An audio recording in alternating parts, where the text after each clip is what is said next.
Day 2 now of the defense calling witnesses to testify in the trial of the Navy sailor accused of starting the fire that destroyed U.S.S. Bonhomme Richard. ABC 10 News reporter Natay Holmes has been closely following the trial at Naval Base San Diego. Natay, we have heard from at least one other seaman who says Ryan Mays alerted him about the fire and told him to get off the ship.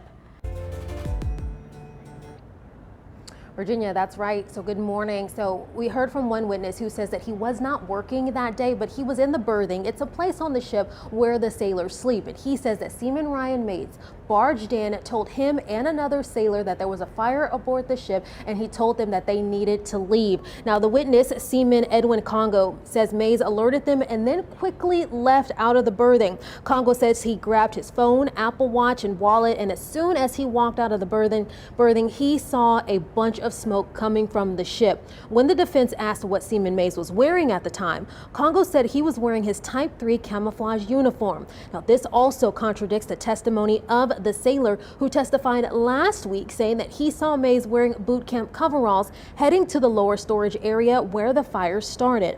The defense also called a fire protection engineer to the stand. Witness Dan Arnold said that he was hired to take a look at the heat detection system in the lower V. He said that there was some resistors on the wires that needed to be looked at further to see if it hindered any part of the system. Now, cross-examination was set to start after a short break. Now, we could see more technical experts take the stand, and if the defense is done with their witness list by the end of the day, it is possible that closing arguments could begin as early as tomorrow morning. Live at Naval Base San Diego, Natay Holmes, ABC 10 News.